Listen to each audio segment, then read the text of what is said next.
Hello, it's Polish Paul, welcome back to the channel. Today we're doing another replica of a family coaster. This is Zierer Force 1 and I kind of utilized different technique to replicate it and it's been very handy. The ride features costume theming and stuff like that, but it's not all finished yet, so this is part 1 of hopefully 2 or 3 part series. If you want to see more, then press a like, subscribe and let's go. Okay, so this is the ride itself, the station is ready. There's a lot of stuff that it's already done, but it still needs some work. I've done this video mainly just to show you how I started, let's say, recreating the coasters. So I've done one recreation, which is this one down there, which is spinning coaster. It's got kind of like this wild mouse layout. I've done a video about it other day. But what I realized is I've done it slightly too long, so I should have done all them bits here shorter. And I didn't want to make same mistake, so that's why I found, let's say, like a different technique to recreate the rides, and it's very easy to do, so I'm gonna show you. It involves utilizing your billboards and screens and everything, and I'm glad I've done it because the first time I built this ride, it was too big.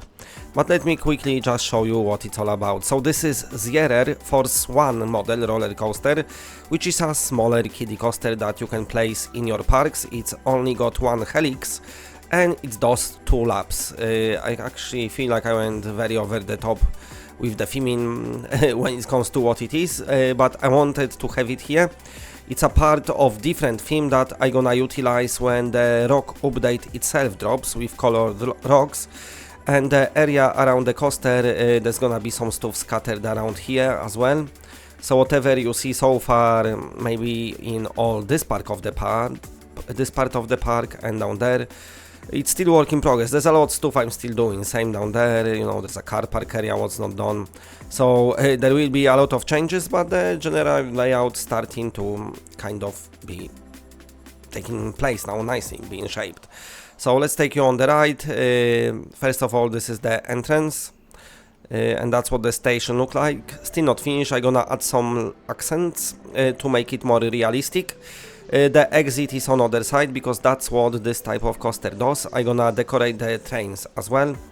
Also, this type of coaster got 6 cars, which I did it, but the platforms itself I couldn't shorten it here.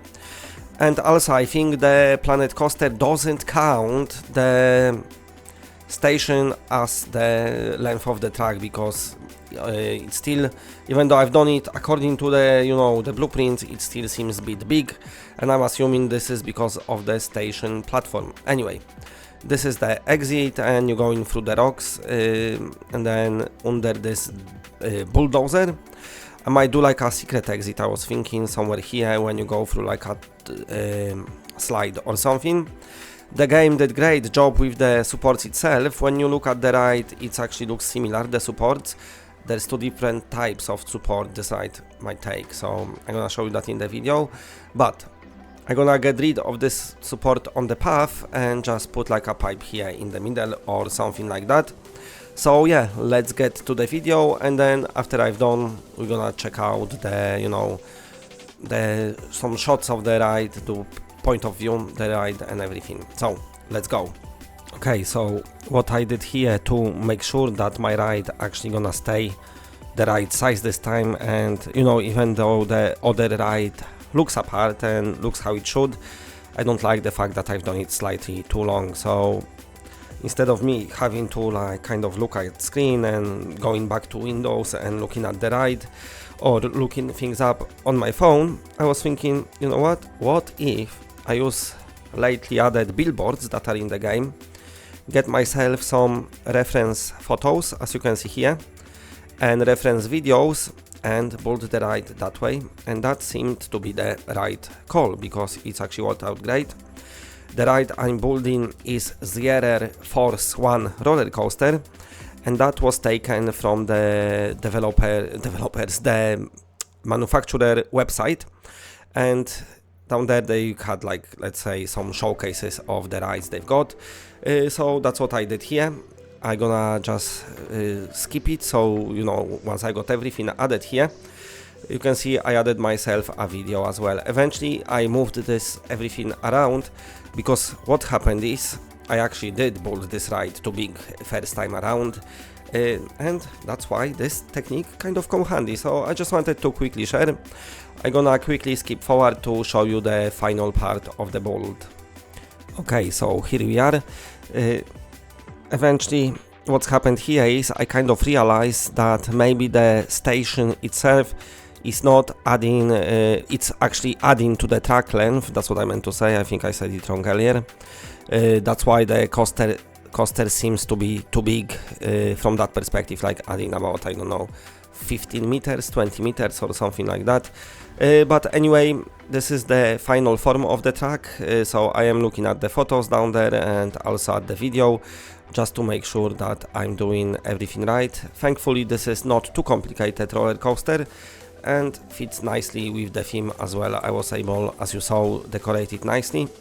Just wanted to make sure I get this helix right before, you know, I return to the station. So that's what I was doing. The smoothing tool definitely helps a lot building those, let's say, custom helixes. Also, what I noticed this game does is the height system, you know, when it comes to the tallness of your rides. This ride is 4.5 meters, but the station itself, it's quite tall. I actually lowered the station, but it's still been showing me the height measure from the top of the station, which is not perfect, so you kind of have to work out things yourself. But the ride in real life, it says 4.5 meters, and I think that's from, you know, from the top of, that's what I meant, from top of the station in real life. What the Planet Coaster somehow does it from the bottom of the station itself, and the station in the game are quite tall.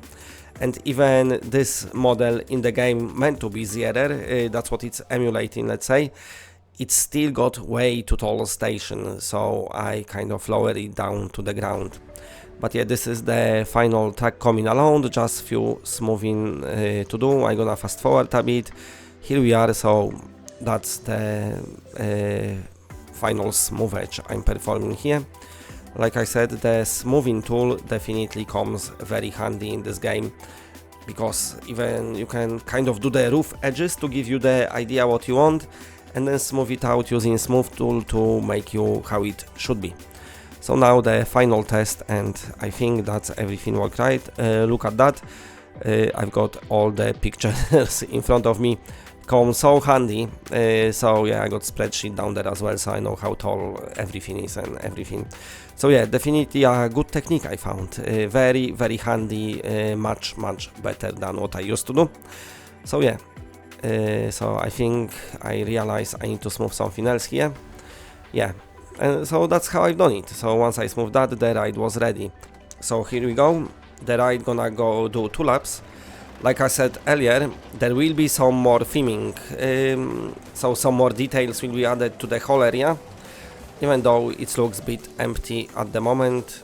So this is family ride, so nothing too exciting, but you can see how it's starting to take shape, everything what I did here. It's gonna be, you know, the more of it and better. The grass texture is kind of needs updating here as well, so I need to mess around with that. But that's your little light. Of course, the stats itself on it, they're not the best, and I wish Frontier kind of done different stats for kiddie rides and the free rides. I wish they had category, you know, from kiddie, family, thrill and extreme, and those stats would react different to different type of guests, but I'm assuming this is something complicated. I wish that's something they worked on instead of adding, you know, the silly power management and stuff rotas to the game. Anyway, so that was the POV. Hope you like it. So this is just part 1. In part 2 I'm gonna take you on a tour when hopefully everything is finished here. All the theming, which is going to be very heavy themed ride. The trains will be themed, and the bits and bobs I'm going to put around here. But for now, that's it. If you like what you're seeing, then please press a like. It does help the channel a lot. And if you're new to the channel and are not subscribed, then subscribe. It's always better when it's more of us. We're heading towards the 50 subscribers, so going good. Thanks for watching, and that's it. Bye.